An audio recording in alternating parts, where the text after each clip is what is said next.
જામનગરના સિક્કા ગામમાં એક કુટુંબી મામાએ 8 વર્ષની માસૂમ બાળકી સાથે શારીરિક અડપલા કર્યા. ત્યારબાદ તેણીનું માથું જમીનમાં અને દિવાલમાં પટકાવી બેરહેમીપૂર્વક મોતની ઘાટ ઉતારી દેતા હાહાકાર મચી ગયો છે. સમગ્ર મામલો પોલીસ મથકે પહોંચતા પોલીસ અધિકારીઓ પણ ચોંકી ઉઠ્યા. જોકે તપાસનો ધમધમાટ શરૂ કરી આરોપીને ગણતરીના કલાકોમાં ઉઠાવી લીધો હતો.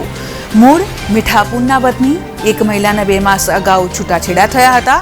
બાદમાં મહિલા પોતાની 3 પુત્રીઓ સાથે સિક્કામાં તેની કુટુંબી મોટા બાપુના પુત્રને ત્યાં રહેવા માટે ગઈ હતી. જોકે આ દરમિયાન કુટુંબી જે મામો હતો તે 8 વર્ષની બાળકીને પહેલેથી જ હેરાન કરી મારકૂટ કરતો હતો. ત્યારબાદ તેની સાથે શારીરિક અડપલા પણ કરતો. તે અંગે બાળકીએ માતાને જાણ કરતા માતાએ મામાને ટપાર્યો પણ હતો. જોકે ઉશ્કેરાઈ જઈને માસૂમ બાળકીને અને સાથે જ માતા બંનેને પતાવી દેવાની ધમકી પણ તેણે આપી. આ બનાવ બાદ બાળકીના માતા સિક્કામાં ખરીદી અર્થે બજારમાં ગઈ. તે દરમિયાન પાછળથી તેની 8 વર્ષની પુત્રીને મામાએ શારીરિક અડપલા કર્યા અને બાદમાં માર મારીને દિવાલ સાથે જમીનમાં માથું પછાડીને ઘાયલ કરી બાળકીનો જે મામા છે તે ત્યાંથી ફરાર થઈ ગયો હતો. માર મારી અને દિવાલ સાથે અથડાવી ગંભીર ઇજાઓ કરી અને મોત નિપજાવેલાની હકીકત પોલીસની ફરિયાદમાં આપેલ.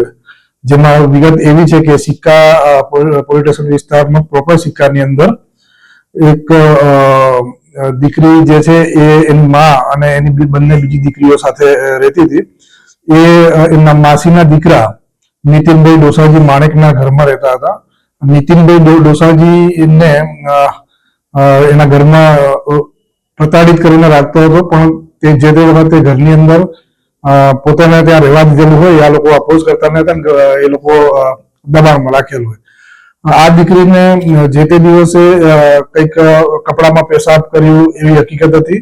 જેના અનુસંધાને નીતિન આરોપી ગુસ્સે થઈ અને દીકરીને 2 હાથ પકડી 2 પગે પકડી અને દિવાલના ભાગે અથડાવેલ. અને દીકરીએ અગાઉની માને નાની નાની હકીકતો જણાવી, તેમાં એના ગુપ્ત ભાગે ફિંગરિંગ કરેલાની હકીકત પણ દીકરી એની માને જણાવેલ છે તે વખતે. એટલે એ અનુસંધાને ફરિયાદ લઈ અને કાયદેસરની કાર્યવાહી કરેલ છે. હાલ સિક્કા પોલીસ સ્ટેશનના પીઆઈ શ્રી તપાસ કરી રહેલ છે.